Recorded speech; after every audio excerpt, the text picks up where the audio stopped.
ये व्यर्थ इसलिए लगता है क्योंकि तुमने सब करके देख लिया जीवन में। तुम सब जगह भाग के देख लिए, पैसे की तरफ, नाम की तरफ, लोगों को खुश करने की तरफ, अपना एक व्यक्तित्व वजूद बनाने की तरफ तुम सब भाग के देख लिए। कुछ हाथ नहीं आया, कुछ मिला नहीं। ऐसा लगता था कि मिल जाएगा कुछ। प्रणाम गुरुदेव। यह प्रश्न प्रीति जी की तरफ से आया है और ये आपसे पूछ रही हैं कि स्वामी जी, मैं जीवन के चौराहे पर खड़ी हूँ, मुझे प्रभु चाहिए, कृपया मेरा मार्गदर्शन कीजिए, जिंदगी व्यर्थ सी लगने लगी है। बहुत सुंदर है ये,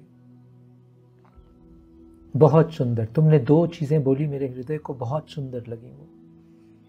पहले तुमने बोली मुझे प्रभु चाहिए। शाबाश, शाबाश। यही प्रतिज्ञा, ये हठ होना चाहिए साधक के भीतर। जैसे स्वामी विवेकानंद के अंदर ये हठ था, रामकृष्ण के अंदर ये हठ था, रमना महर्षि के अंदर ये हठ था, मुझे प्रभु चाहिए। शाबाश। ये तुम्हारी आग को दिखाता है, तुम कुनकुने नहीं हो। शाबाश।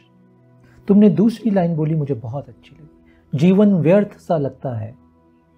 बहुत सुंदर। इसी विषय पे बात की अभी हमने। व्यर्थ तो है ही। क्यों व्यर्थ है मालूम? मान्यता का विषय नहीं है, फिर से अनुभव का विषय है। यह व्यर्थ इसलिए लगता है क्योंकि तुमने सब करके देख लिया जीवन में। तुम सब जगह भाग के देख लिए, पैसे की तरफ, नाम की तरफ, लोगों को खुश करने की तरफ, अपना एक व्यक्तित्व वजूद बनाने की तरफ तुम सब भाग के देख लिए। कुछ हाथ नहीं आया, कुछ मिला नहीं। ऐसा लगता था कि मिल जाएगा कुछ, लोगों से कुछ मुझे एप्रिसिएशन या वैलिडेशन मिल जाएगा, सेल्फलेस लव बाहर से कहीं से मिल जाएगा। ऐसा लगता था।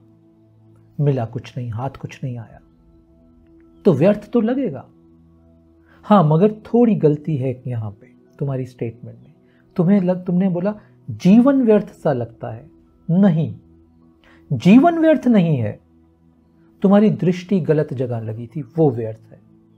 तुम जिन चीजों में जीवन को ढूंढ रही थी वो व्यर्थ है। तुम जिन लोगों में जीवन को ढूंढ रही थी, तुम जिन विषयों में, जिन कार्यों में, जिन अनुभवों में जीवन के सत्य को ढूंढ रहे हो, वो व्यर्थ है। गलत जगह ढूंढ रहे हो, इसलिए व्यर्थ। जीवन व्यर्थ नहीं है। करोड़ों करोड़ों जन्मों के बाद ये मनुष्य का जीवन मिला। ये बचपन से सुनते आए हैं हम।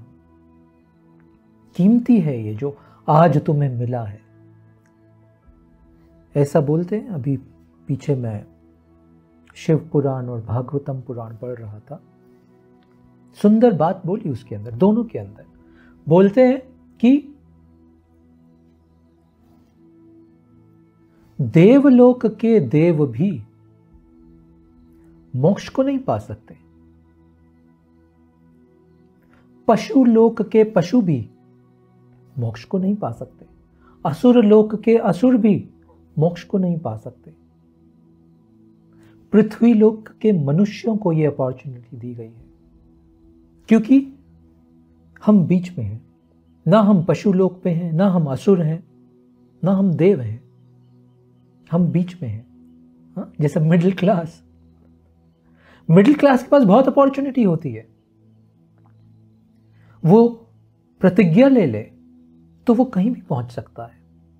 जितनी तुम्हें सक्सेस की स्टोरीज संसार में सुनने को मिलती हैं, वो मिडिल या लोअर मिडिल क्लास की स्टोरीज होती हैं कि कहां से वो बच्चा आया और कहां पहुंच गया जीवन में।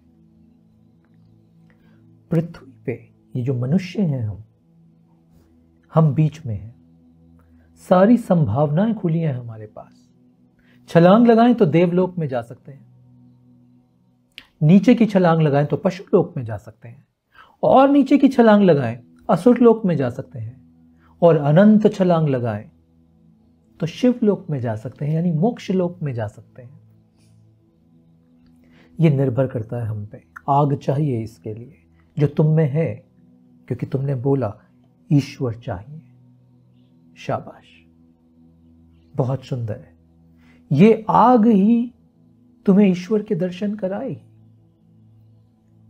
ये आग आधार है ईश्वर के दर्शन कराने का। कैसे होगा ये? अभी एक बहुत सुंदर पूजा की विधि है, उसको बोलते हैं शिव मनस पूजा। सुना होगा तुमने। मेरी बहुत प्रिय पंक्तियां हैं शिव मनस पूजा में। देखो तो वो फॉर्मूला भी है शिवत्व में लीन होने का, ईश्वर को प्राप्त करने का। हाँ, वो पंक्तियां सुना होगा तुमने। आत्मा त्वम गिरिजामती सहचरा प्राणा शरीरम ग्रहम। और उसके बाद पंक्तियां आगे चलती हैं। मैं आज तुम्हें इन पंक्तियों का मतलब बताता हूं।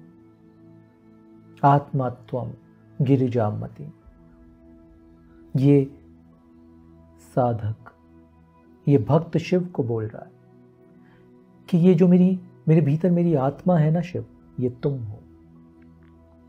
ये जो मेरी बुद्धि है ना, ये मां पार्वती है।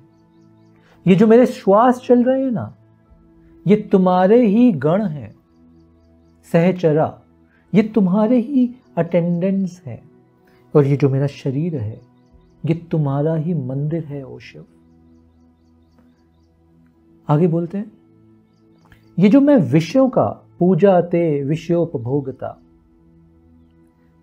ये जितने भी विषयों का मैं सेवन करता हूं, ये भोजन करता हूं, जो भी चीजें मैं, विषयों का सेवन मतलब ये जो भी चीजें बाहर की जगत में मैं एंजॉय करता हूं, शिव मेरे भीतर मैं जानता हूं और मैं स्थिति में रहता हूं। ये सभी विषयों को भोगना तुम्हारी पूजा है ये शिव। और ये जब मैं रात को सो जाता हूं, ये निद्रा, ये समाधि है मेरी, ये ध्यान है मेरा। मेरी निद्रा मूर्छा नहीं है शिव, मेरी निद्रा ध्यान है। ध्यान किसका? तुम्हारा। यानी मैं हर विषयों को भोग, समझ लो वैसे तो मैं गर्म पानी पी रहा हूं, मानो ये कोई चाय है, विषय है, मैं इस विषय को भोगता हूं। मगर मेरे लिए शिव ये तुम्हारी पूजा है। क्यों पूजा है तुम्हारी? क्योंकि उस विषय को भोगते हुए मैं तुम्हें याद करता हूं शिव। क्यों निद्रा समाधि समान है शिव? क्योंकि रात को जब मैं निद्रा में प्रवेश करता हूं, तुम्हारी याद के साथ मन से तुम्हारे दर्शन करते हुए मैं निद्रा में प्रवेश करता हूं शिव। इसलिए निद्रा मेरी समाधि है। संचार पदयो प्रदक्षिणा, मेरे कदम जहां भी चलते हैं ना शिव, मैं तुम्हारी ही प्रदक्षिणा करता हूं। ये कदम मुझे जब बाजार में लेके जाते हैं तो भी मेरे मन में भाव है कि हे शिव, मैं तुम्हारी ही प्रदक्षिणा कर रहा हूं।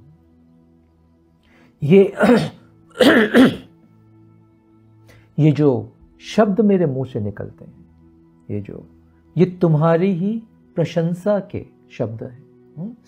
ये स्तोत्र हैं तुम्हारी प्रशंसा के शिव।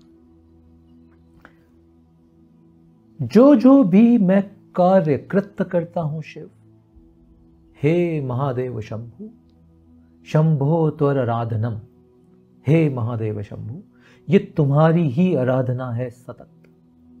मेरा हर कर्म ये तुम्हारी आराधना है शंभु। अब देखो क्या छूटा इसमें। यही तरीका है शिवमय हो जाने का, शिव में लीन हो जाने का, अपने भीतर के परमात्मा, भीतर के सत्य को जान लेने का, अपनी पूर्णता को, जिसको तुम ईश्वर बोल रहे हो, प्रभु बोल रहे हो। तुम्हारी पूर्णता ईश्वर और प्रभु अलग अलग वस्तुएं नहीं है, एक ही है। It's all one. यही तरीका है तुम अपनी पूर्णता में प्रवेश करने लगते हो। इस शिव मनस पूजा के इन पंक्तियों को दोहराना अपने हृदय में सुबह शाम प्रेयर की तरह, ये मांगना शिव से कि मेरे भीतर इसका जन्म हो हे शिव, कि हर वचन तुम्हारी प्रशंसा हो, चाहे कुछ भी कह रहा हूं, भीतर का भाव तुम्हारी प्रशंसा।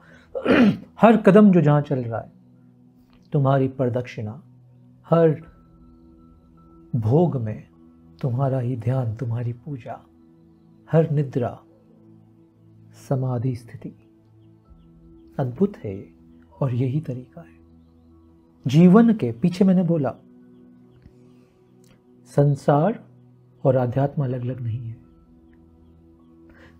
संसार में रहते हुए तुम्हारी दृष्टि और भाव क्या हो, वो खेल है सारा। ये तुम्हारी दृष्टि हो, ये तुम्हारा भाव हो, तो संसार आध्यात्म बन गया। तो हर पल प्रभु का पल हो गया। अब तुम्हारा कोई पल ही नहीं है, क्योंकि तुम ही प्रभु बन गए। ये फॉर्मूला है। इस पे ध्यान करना, इन पंक्तियों पे कुछ करेंगी ये। अगर ये पंक्तियां बीज की तरह तुम्हारे हृदय में अंकुर की तरह फूटने लगी, तो समझ लो शिव का आशीर्वाद प्राप्त हुआ। समझ लो तुम्हारी अग्नि सफल हुई, बुझी नहीं। धन्यवाद।